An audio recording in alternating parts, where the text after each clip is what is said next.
Halo teman-teman, apa kabar? Welcome back to my channel. Di video kali ini kita akan melanjutkan tutorial MongoDB. Materi kali ini kita akan membahas mengenai operasi OR di MongoDB. Oke, untuk memulainya kita akan melakukan koneksi ke database kita menggunakan Visual Studio Code. Buat teman-teman yang menggunakan terminal ataupun klien yang lainnya bisa mengikuti tutorial ini juga.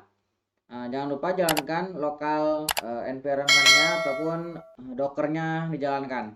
Oke, kita akan melakukan koneksi. Nah, kita menggunakan koneksi yang sebelumnya kita buat ya. Oke, kita menggunakan database yang sama juga yaitu inventory. Kita akan create new playground yang ini. Kita akan hapus. Nah, kita akan buat konstanta.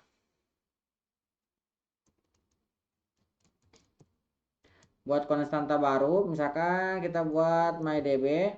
Nah, mydb kita isi dengan nama database yang kita gunakan yaitu inventory. Oke, inventory ini kemudian kita akan gunakan use mydb seperti ini. Kemudian kita akan coba cetak db-nya. Nah, kita coba jalankan ya. Oke, inventory sudah terpilih. Ini sidebar-nya akan saya tutup ya. Nah, kita akan coba dulu tampilkan data yang kita miliki. db.collection-nya kita adalah tabel, bukan tabel ya, collection barang. Kita akan tampilkan semuanya. Seperti ini. Nah, kita jalankan. Nah, ini adalah data collection data dokumen yang kita miliki pada database. Oke. Nah, sekarang kita akan menggunakan operasi OR. Perintah dasar operasi OR, kita bisa menggunakan simbol dolar OR. Nah, kemudian kita pisahkan dengan titik 2 seperti ini ya.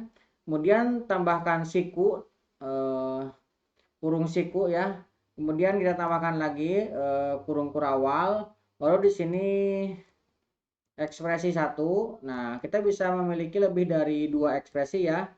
Ini ekspresi 2. Nah, kita pisahkan dengan tanda koma dan seterusnya seperti ini. Ini untuk operasinya, perintah dasarnya ya. Oke, kita akan coba db dot barang dot find, sorry. Kita malah dot find. Oke. Nah, sekarang kita akan tambahkan satu parameter. Nah, dalam parameter ini kita akan menggunakan operasi OR titik 2. Nah, kemudian kita tambahkan kurung kurawal seperti ini. Nah, di dalamnya misalkan kita mau menggunakan price ya. Price kita ambil misalkan 799 atau kita akan mengambil dari price juga. Price-nya kita ambil yang 899.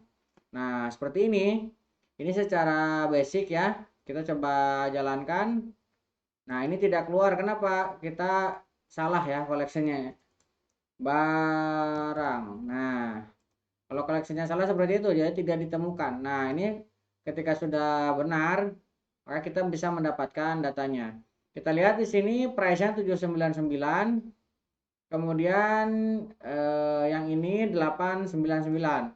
Karena kita menggunakan operasi OR, ingat operasi OR akan bernilai true jika salah satunya bernilai true.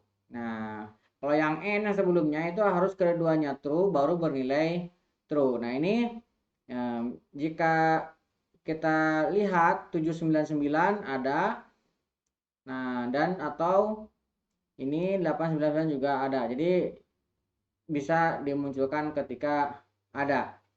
Oke, ini untuk data semua yang bisa kita tampilkan. Kita juga bisa melakukan filter data dengan cara sama dengan sebelumnya ya. Kita tambahkan kurung kurawal seperti ini. Misalkan saya mau mengambil name. Nah, misalkan dengan tanda koma. Kemudian saya akan mengambil price. Nah, seperti ini ya. Ini kita jalankan. Lihat. Ini data yang kita butuhkan. Jadi hanya mengambil name dan price. Untuk ID ini secara default akan dimunculkan. Oke, itu untuk operasi OR.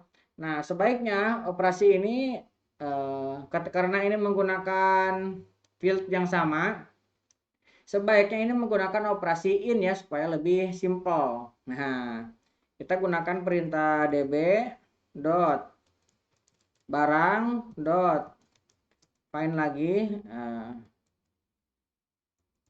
kita cari. Oke, kita gunakan kurung kurawal juga ya. Nah, seperti ini kita gunakan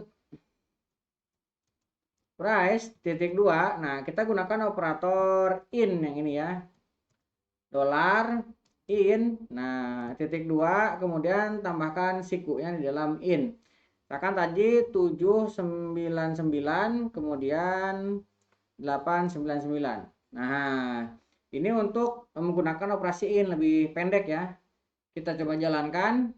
Nah, kita bisa mendapatkan datanya yang sama ya. Nah, ini kalau misalkan kita gunakan juga filter yang sama. Nah, ke sini misalkan kita masukkan, kita jalankan, maka yang dihasilkan juga sama dengan tadi ya menggunakan OR. Nah, ini lebih dianjurkan kalau misalkan teman-teman mendapatkan cara yang seperti ini ya. Jadi ini lebih panjang dan ini lebih pendek. Nah, ini lebih disarankan. Oke, kemudian kita juga bisa menggunakan operator OR untuk range tertentu. Jadi kita bisa menggunakan lebih besar, lebih kecil. Operasi itu sudah pernah kita pelajari di video sebelumnya ya. Kita coba kombinasikan. db dot barang dot find, kita cari lagi. Nah, kemudian sini kita tambahkan kurung kurawal sebagai awalan ya. Nah, kita tambahkan dolar or titik 2. Nah, setelah itu kita tambahkan kurung siku. Nah, di dalamnya kita tambahkan kurung kurawal lagi untuk parameter pertama. Misalkan saya mau menggunakan price lagi ya. Ini yang paling mudah soalnya datanya ya.